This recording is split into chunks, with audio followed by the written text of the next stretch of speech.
জয় হিন্দ, জয় Bharat. Dear viewers, welcome to Bangla defence academy. Bangla defence academy YouTube চ্যানেলে তোমাদের প্রত্যেককে স্বাগতম। আশা করি সকলে ভালো আছো, তোমাদের প্রিপারেশন খুব জোরদার চলছে। তো দেখো, আজকেও আমরা তোমাদের একটি নতুন ক্লাস নিয়ে উপস্থিত হয়েছি। ক্লাসটি দেখো কী রয়েছে, বৌদ্ধ ধর্ম বা গৌতম বুদ্ধ, এবং তার সঙ্গে থাকছে কি ষোড়শ মহাজনপদ। নেতাজি সুভাষ ব্যাচে তোমরা যারা স্পেশাল করছো বা দেখছো, তারা আমাদের এই প্রতিনিয়ত যে ক্লাসগুলো হচ্ছে, ঠিক আছে, প্রতিদিন দুটো করে ক্লাস হচ্ছে, তোমরা অবশ্যই সেই ক্লাসগুলি অ্যাটেম্প করো। তো আজকে আমাদের বিষয় কি হচ্ছে, বৌদ্ধ ধর্ম বা গৌতম বুদ্ধ। এর আগে আমরা বৈদিক সাহিত্য নিয়ে আলোচনা করেছিলাম এই নেতাজি সুভাষ ব্যাচে। তার আগে আমরা বৈদিক সভ্যতা নিয়ে আলোচনা কিন্তু করেছিলাম। তো বৈদিক সভ্যতা প্লাস বৈদিক সাহিত্য, আর আজকের ক্লাস কি আমাদের বৌদ্ধ ধর্ম বা গৌতম বুদ্ধ, আর তার সঙ্গে রয়েছে কি ষোড়শ মহাজনপদ। দেখো, বৈদিক সভ্যতার পরবর্তীকালে যে নতুন দুটি ভগবানের উদ্ভব হয়েছিল, তার মধ্যে রয়েছেন গৌতম বুদ্ধ, যে কিনা বৌদ্ধ ধর্মের প্রবর্তক, আর একজন রয়েছেন মহাবীর, যে কিনা জৈন ধর্মের প্রবর্তক। তো আজকের আমাদের বিষয় কি, আজকের আমাদের বিষয় হচ্ছে প্রতিবাদী আন্দোলনের বৌদ্ধ ধর্ম বা গৌতম বুদ্ধ। সেই সম্পর্কে আজকে আমরা বিস্তারিতভাবে জানব। তো আশা করি ক্লাসটি সকলেই শুরু থেকে শেষ পর্যন্ত দেখবে এবং কোথাও স্কিপ করার চেষ্টা করো না। তো দেখো, প্রথমে যেটা আমরা পড়বো ষোড়শ মহাজনপদ। অ্যাকচুয়ালি কি হয়েছে যে পরবর্তী বৈদিক যুগে আমরা দেখব যে ষষ্ঠ শতকে ভারতবর্ষে নতুন 16টা রাজ্যের সৃষ্টি হবে।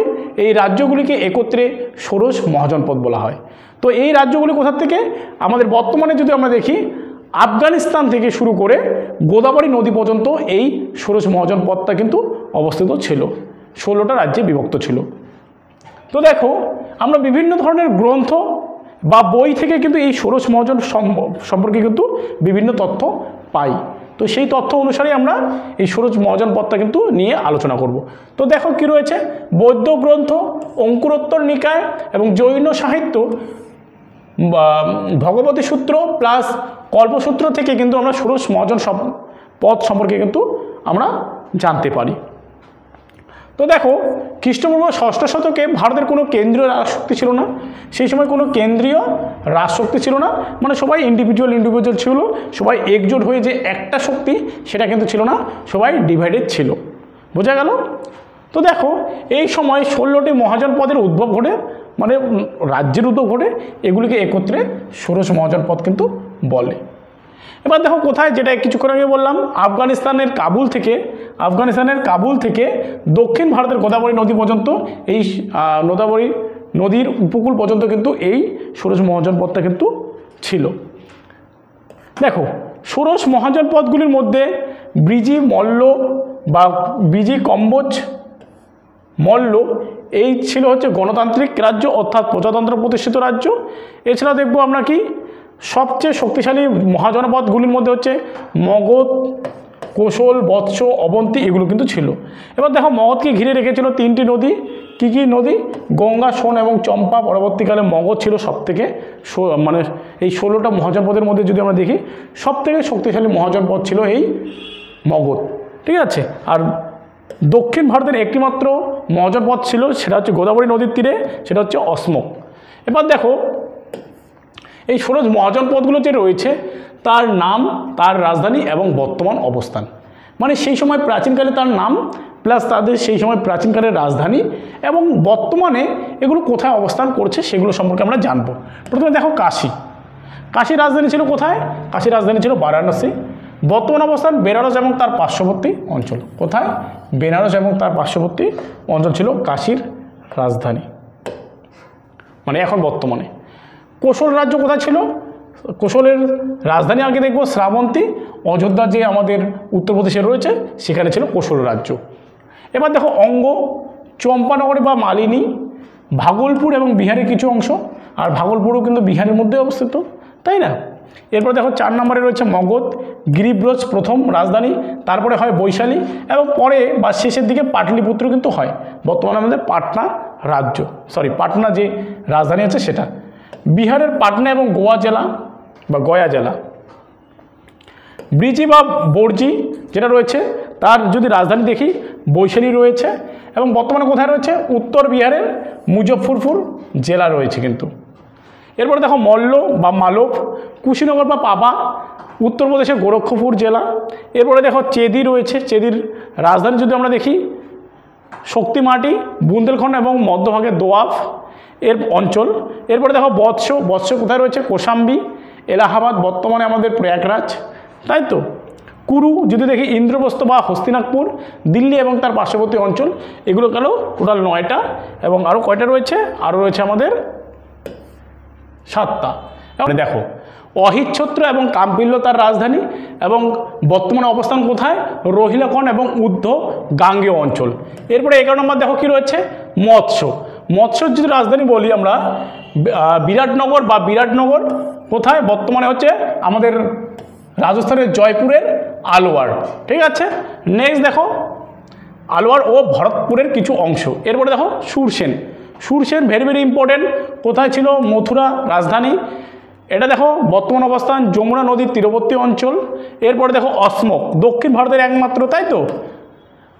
পটলি বা পটনা গোদাবরী নদীর তীরবর্তী অঞ্চল। এরপরে দেখো অবন্তী, অবন্তীর রাজধানী হচ্ছে উজ্জয়িনী, বর্তমানে মালব বা মধ্য ভারতের বিন্ধ্য পর্বতমালা বা বিন্ধ্য পর্বতের উত্তর এবং দক্ষিণাংশ নিয়ে। গান্ধার, দেখো গান্ধার হচ্ছে ভেরি ভেরি ইম্পর্টেন্ট, অবন্তী, গান্ধার এগুলো হচ্ছে ভেরি ভেরি ইম্পর্টেন্ট। গান্ধার হচ্ছে তক্ষশিলা, পেশোয়ার এবং রাওয়ালপিন্ডির ও জম্মু কাশ্মীর উপত্যকা বর্তমানে। কম্বোজ দেখো পঞ্চ বা রাজপুর, বর্তমানে হচ্ছে পশ্চিম কাশ্মীর। তো এই হলো হচ্ছে আজকে আমাদের হচ্ছে ষোড়শ মহাজনপদ। এখন আমরা গৌতম বুদ্ধ বা বৌদ্ধ ধর্ম সম্পর্কে কিন্তু আমরা বিস্তারিতভাবে জানব, ঠিক আছে। তো দেখো গৌতম বুদ্ধ সম্পর্কে জেনে নেই। গৌতম বুদ্ধ, বৌদ্ধ ধর্মের প্রবর্তক হলেন গৌতম বুদ্ধ বা বুদ্ধদেব। তোমরা চিত্রের মাধ্যমে দেখতে পাচ্ছ বিভিন্ন সূত্র, যেমন পালি জাতক, সূত্রনিকায়, সিংহলি ইতিবৃত্ত, মহাবংশ, দ্বীপবংশ থেকে তার সম্পর্কে জানা যায়। সংস্কৃত গ্রন্থ লালিত বিস্তার থেকেও কিন্তু তার সম্পর্কে জানা যায়। এছাড়াও যদি পরবর্তীকালে দেখি অশ্বকোচে রচিত বুদ্ধচরিত সম্পর্কেও, মানে গৌতম বুদ্ধ সম্পর্কেও বিস্তারিতভাবে জানা যায়। পরিচিতি দেখো হিমালয় পাদদেশের নেপালের তোরাই অঞ্চলের কপিলাবস্তু রাজ্যের শাক্য নামে যে ক্ষত্রিয় পরিবারে তিনি জন্মগ্রহণ করেছিলেন। এবার দেখো মতান্তরে কত খ্রিস্টাব্দে? 560 খ্রিস্টাব্দে। পিতা হচ্ছে শুদ্ধোধন এবং মাতা ছিলেন কে? মায়াদেবী হচ্ছেন গৌতম বুদ্ধের পিতা এবং মাতা। এরপরে দেখো জন্মস্থান, গৌতম বুদ্ধের জন্মস্থান দেখো কপিলাবস্তুর কাছে লুম্বিনী উদ্যানে বৈশাখী পূর্ণিমা তিথিতে যদি আমরা দেখি গৌতম বুদ্ধ জন্মগ্রহণ করেন। বাল্য নাম হচ্ছে সিদ্ধার্থ বা গৌতম, অন্য নাম হচ্ছে সাক্ষ্যমণি, পরীক্ষায় আসে সাক্ষ্য সিংহ। স্ত্রী যদি দেখি কে ছিলেন? যশোধরা। পুত্র হচ্ছে রাহুল, বিমাতা ও মাসি হচ্ছে গৌতমী। জন্মকালে মাতৃহারা সিদ্ধার্থকে বিমাতা বা মাসি গৌতমী লালন পালন করেন, তাই গৌতম বুদ্ধের অপর নাম কিন্তু গৌতম, মানে বুদ্ধের অপর নাম কিন্তু গৌতম। কারণ কি বলতো, গৌতম বুদ্ধের যখন জন্মগ্রহণ করেছিলেন বৈশাখী পূর্ণিমা তিথিতে, ঠিক আছে, লুম্বিনী উদ্যানে। অ্যাকচুয়ালি আগেকার দিনে একটা প্রথা ছিল বা এখনও একটা প্রচলন রয়েছে যে মায়েরা যখন বাচ্চা প্রসব করে বা বাচ্চা হয় সেই সময় তারা কি করে মায়ের বাড়িতে বা বাপের বাড়িতে এসে তারা বাচ্চা জন্ম দেয়। তো এটা রীতি বা কালচার আমাদের, ঠিক আছে। তো সেই সময় মানে শ্বশুরবাড়ি থেকে বাপের বাড়ি যাওয়ার পথে বৈশাখী পূর্ণিমা তিথিতে লুম্বিনী উদ্যানে মানে একটা মাঠে এই গৌতম বুদ্ধ কিন্তু জন্মগ্রহণ করেছিল, ঠিক আছে। এবার জন্মগ্রহণের সময় গৌতম বুদ্ধ জন্মগ্রহণের সময় তার মা কিন্তু মারা যায়। এবার মা যখন মারা যায় তখন তার মাসি গৌতমী তাকে ছোটোবেলার থেকে লালন পালন করিয়ে কিন্তু বড় করেছিলেন। তাই তার যে মাসি বা বিমাতা যেটাকে আমরা বলছি গৌতমী, এই গৌতমীর নামটা থেকে কিন্তু গৌতম আসে, ঠিক আছে। তো বাল্য নাম কিন্তু তার ছিল সিদ্ধার্থ এবং তার মাসির নাম অনুসারে তার নাম কি হলো? গৌতম কিন্তু হলো। এবার দেখো গৃহত্যাগ বা মহাভিনিষ্ক্রমণ। অ্যাকচুয়ালি আমরা যদি দেখি গৌতম বুদ্ধ কিন্তু একজন রাজার ছেলে ছিলেন, ঠিক আছে, রাজকীয় বংশের ছেলে ছিলেন।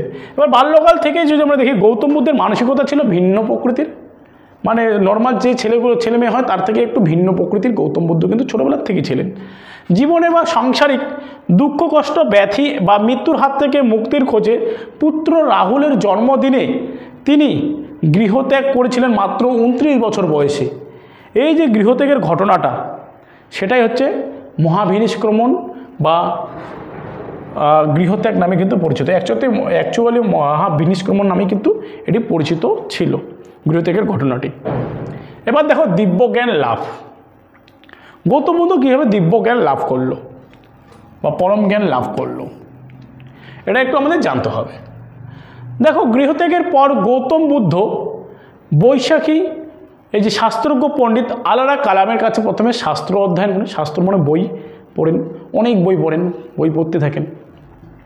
এখানেও তার মন পরিতৃপ্ত হবে না। পরে তিনি রুদ্রক রামপুত্রের কাছে যোগ শিক্ষা কিন্তু গ্রহণ করেছিলেন। যোগ এখন আমাদের ভারতবর্ষ যোগ যে আমাদের রয়েছে, ঠিক আছে, সেটা দিয়ে এখন পপুলারিটি পাচ্ছে যোগশাস্ত্র। এবার দেখো এসবে তার মন পরিতৃপ্ত না হলো না, মানে প্রথমে শাস্ত্র বা বইটি পড়লেন, এরপরে যোগ করলেন, ঠিক আছে, যোগ ব্যায়াম যত কিছু আছে আমাদের, এবং তার মন পরিতৃপ্ত হলো না। এরভাবে দীর্ঘ 6 বছর অতিক্রম হওয়ার পর, কত বছর?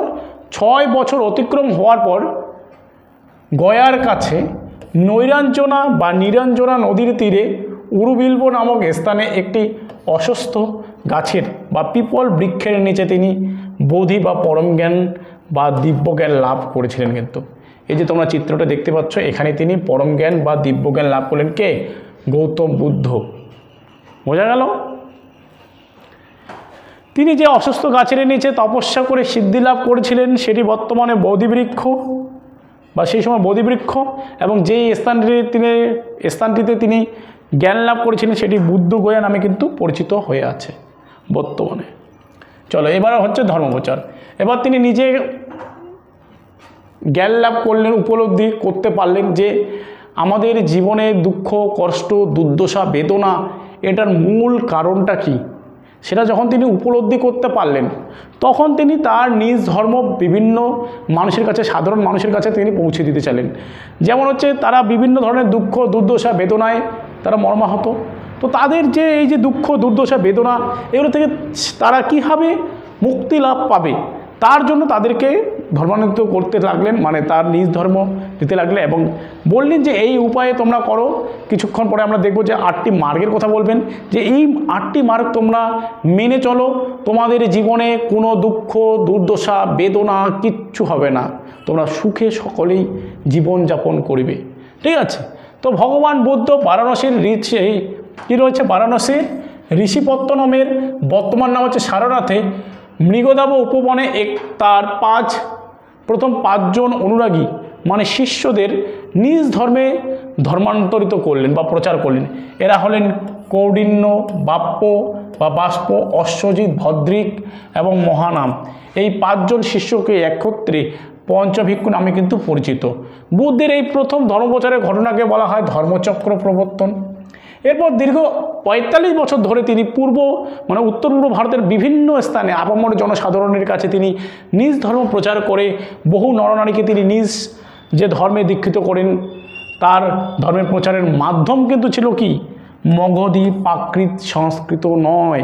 এটার মানে হচ্ছে এই যে উত্তর পূর্ব ভারতের বিভিন্ন জায়গায় তিনি 45 বছর ধরে যে নিজ ধর্মান্তরিত করতে লাগলেন, নিজ ধর্ম প্রবর্তন করতে লাগলেন, তার কিন্তু মেন কারণ হচ্ছে কি, এই যে সাধারণ মানুষের সঙ্গে যাওয়া, সাধারণ মানুষের কাছে যাওয়া। তাদের যদি ভাষা সেই মানুষটি বুঝতে না পারে তাহলে তাদের সঙ্গে কিন্তু তার একটা কি মিল বা বন্ধন কিন্তু অতি সহজে হবে না।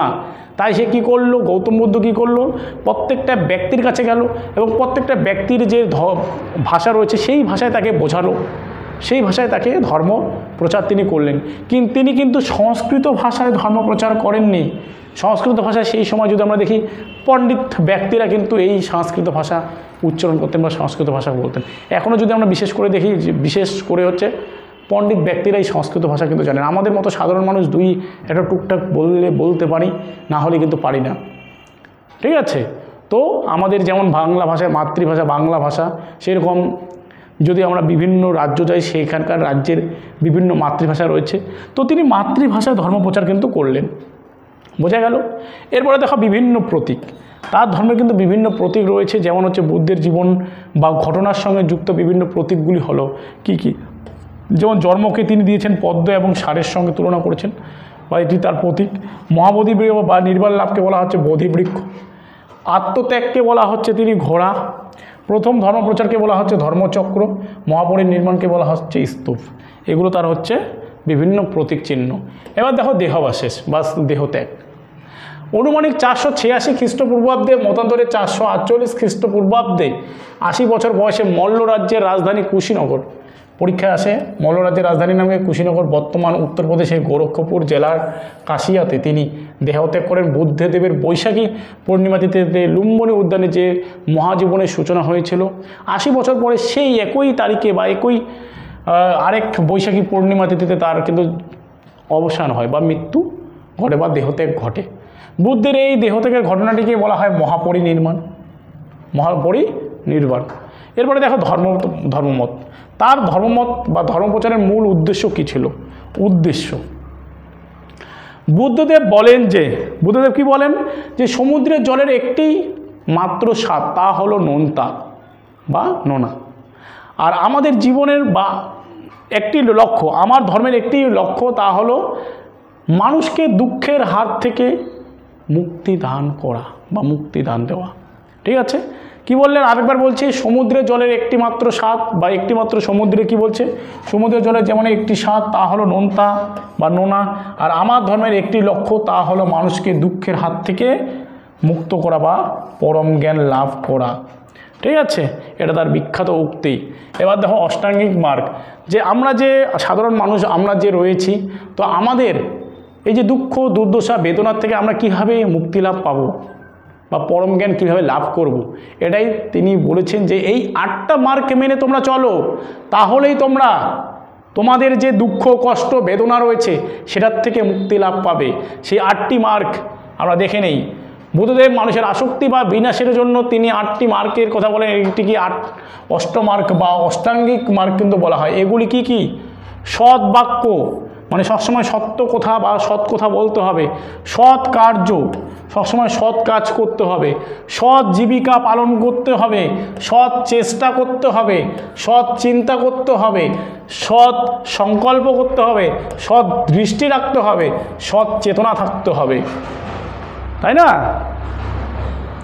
এই 8টা মার্গ, 8টা পথ যদি তোমরা মেনটেন করে চলো, মেনে চলো, তাহলে তোমাদের জীবনে দুঃখ দুর্দশা বেদনা কিছুই আসবে না।